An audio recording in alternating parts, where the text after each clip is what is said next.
लोकसभा चुनाव नजदीक देख बहुजन समाज पार्टी चुनावी रणनीति बनाने में जुट गई है।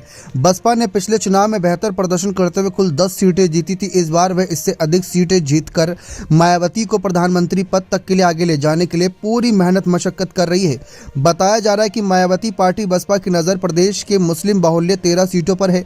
पिछले चुनाव में उसने इन सीटों पर बेहतर प्रदर्शन किया। बसपा ने वर्ष 2019 का लोकसभा चुनाव सपा के गठबंधन के साथ लड़ा था। उसके कोटे में 38 सीटें आई थी, इनमें से वे 10 सीटें जीती थी। बसपा ने मुस्लिम बाहुल्य 13 सीटों में 5 पर जीत दर्ज करी थी। इनमें बिजनौर से मलुक नागर, अमरोहा से कुंवर दानिश अली, सहारनपुर से हाजी फजलुर रहमान, नगीना से गिरीश चंद्र और श्रावस्ती के राम शिरोमणि जीते थे।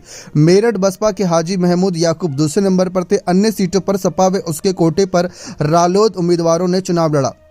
बसपा इस बार जातीय समीकरण के आधार पर मुस्लिम बाहुल्य सीटों पर जातीय समीकरण के आधार पर मुस्लिम या दलित उम्मीदवार को मैदान में उतारने की योजना बना रही है। इसके आधार पर ही कोऑर्डिनेटरों से उम्मीदवारों का पैनल मांगा गया है। बसपा ये मानकर चल रही है कि दलित और मुस्लिमों को साथ आने में किसी तरह का कोई गुरेज नहीं। दोनों साथ आ गए तो इस बार उसे पिछली बार की अपेक्षा अधिक सीटों पर सफलता मिल सकती है। बसपा इस बार लोकसभा की अधिकतर सीटों पर उम्मीदवार बदलने की दिशा में काम कर रही है। उसके कई सांसद या पिछले उम्मीदवार दूसरी पार्टियों के संपर्क में बताए जा रहे हैं। मायावती इसलिए किसी भी तरह का कोई रिस्क नहीं लेना चाहती। वे अधिकतर सीटों पर नए चेहरों पर दांव लगाने की तैयारी में है, लेकिन अधिकतर सीटों पर जातीय समीकरण के आधार पर उम्मीदवार पर विचार किया जा रहा है। अगर मुस्लिम और दलित वोटर्स ने अगर मायावती को समर्थन कर दिया तो ये आप अंदाज़ा लगा लीजिए कि बसपा की नज़र इस समय 30% अधिक आबादी वाले मुस्लिम सीटों पर तो है ही, लेकिन दलित वोटर्स के सहारे मायावती पूरा गेम प्लान बिगाड़ देंगी।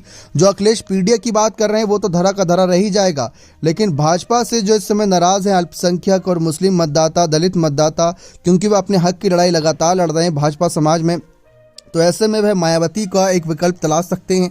बसपा के ही एक मुख्य चेहरे विश्वनाथ पाल ने साफ कहा था कि बहुजन समाज पार्टी इस चुनाव में 60 से 65 सीटें जीतेगी और मायावती किंग मेकर बनेंगी, क्योंकि ना तो एनडीए को बहुमत मिलेगा, फिर ना इंडिया को बहुमत मिलेगा और मायावती को ये लोग प्रधानमंत्री बनाने के लिए मजबूर हो जाएंगे। अगर मायावती की रणनीति कामयाब होती है, यह बात तय है कि कई सीटों पर खेल उत्तर प्रदेश में हो जाएगा और पश्चिमी यूपी की सीटें भी उनमें मुख्य रूप से आएंगी। बने रहे चैनल के साथ। बहुत बहुत धन्यवाद।